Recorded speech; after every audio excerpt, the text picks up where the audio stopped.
Fund and is a fierce advocate for reproductive rights, she gonna take it from here.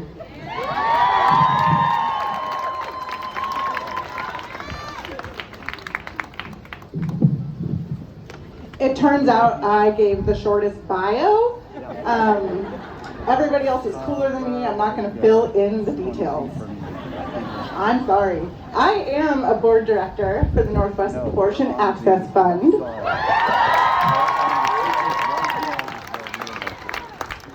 I want to know, do you know what an abortion fund is? Legit question. Cheer if you know.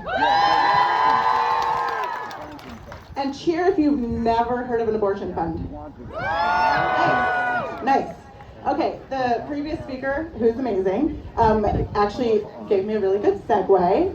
I did not know what an abortion fund was when I got pregnant.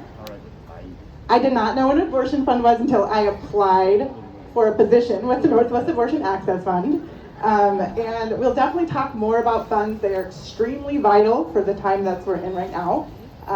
But everybody likes an abortion story, so I will share mine real quick.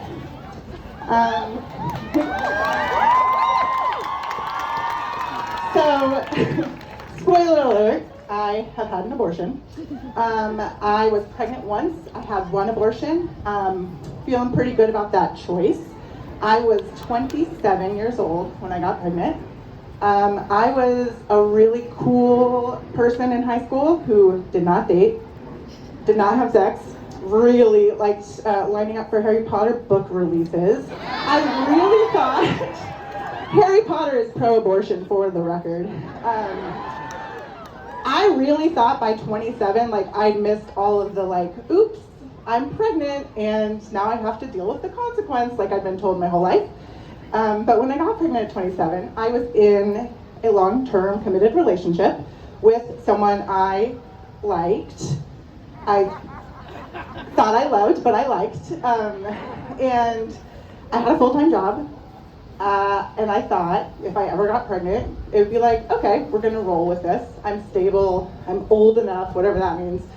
I'm older now and I think 27 sounds like a baby. But at the time I thought, I'm gonna do this. And as soon as I got pregnant, I was like, one abortion, please. I did not want to be pregnant. And surprised myself, I was one of those people that always said I was pro-choice, but I would never have an abortion myself. Ooh, I don't like when people say that now, because guess what? You don't know until you're in it, and I truly was like, wow.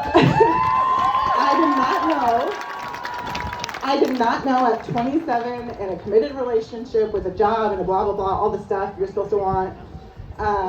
You don't have to want to carry that pregnancy to term. I was so lucky. I have affirming family, friends, and all of that, but I didn't tell anybody really. I told my best friend.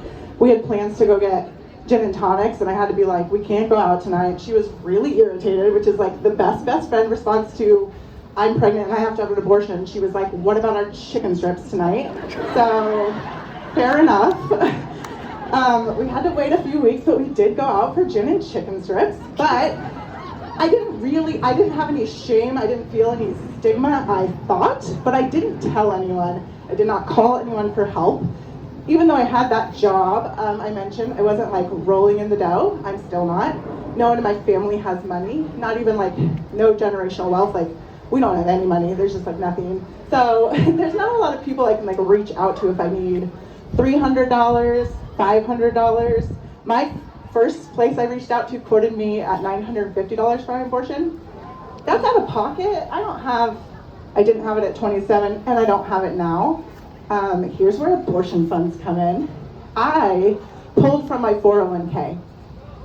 I know, I hear the groans. It's so funny. Even now, I don't think that's that big of a deal. I think it probably is. I'm not a finance person. It feels like Monopoly or something. It's all fake. I don't know. Who cares? I'm I have money here. They're gonna take 10%. I don't really care. That's fine.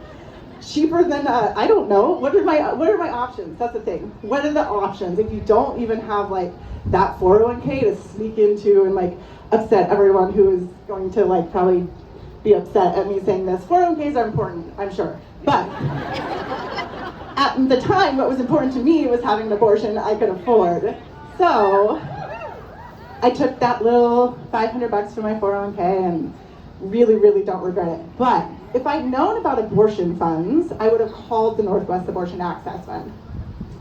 What the Northwest Abortion Access Fund does when folks need abortion are they fund your abortion. It sounds too simple, but it really is true. So when you donate money to Northwest Abortion Access Fund, what you're giving to is, we are giving money to clinics to pay for people's abortion. We are providing, yeah, shout out. The wind is getting into the mic. We also, at the Northwest Abortion Access Fund, we are able to offer travel support, practical support like groceries, hotel stays, ride shares, home stays, brief break for COVID safety practices, but we really are there for the life of the person experiencing the abortion. It's not just like sending money to a clinic and that's it. It certainly can be, but some people need a lot more support than that. I drove to Seattle. I was living in Bellingham at the time, but the clinic there they wanted to charge me too much money, so I did a little comparison shopping. Your girl loves a deal. I went to Seattle and saved $450 on my abortion. Shout out. And afterwards, I got a pizza and watched the movie Hitch with a friend. And what the Northwest Abortion Access Fund would have done for me is pay for the abortion, probably pay for that pizza, and maybe I would have been on my own for streaming Hitch. But you know, we can't do it all. The Northwest Abortion Access Fund is a part of the national network of abortion funds. We are the fund for Washington, Oregon, Alaska, and Idaho. I'm going to plug that Washington state. We're so fucking lucky here, and Idaho is not. So a lot of what we do at NWAAF is fund Idahoans' abortions, and we're going to keep doing that as things get worse and worse. When you give to NWAAF, if you have money in Washington state, because we have more money overall, and in Oregon, we're really supporting our rural communities in Alaska and Idaho who just don't have the access that even I had. Even though I couldn't afford my abortion, it was not nearly as terrifying as if I lived in a place like Idaho. So giving to NWAAF is the best way to support those rural communities. There's a lot of states that are going to have a harder time than Washington, and supporting NWAAF, making sure you show up for folks that really need you to be there for them is the best way to do it. Also, one more thing before I sign off. Northwest Abortion Access Fund, on our social media, you can come follow us there, and that's the best way to keep in touch with what we have going on, messaging, all of this kind of like in the moment. There's a lot of information. There's a lot of information going around, which means there can be a lot of misinformation. Just make sure when you are supporting abortion funds and abortion access, you are supporting the organizations that have been there and are going to be there, and you do not need to reinvent the wheel. We are here. Just uplift us. Thank you so much.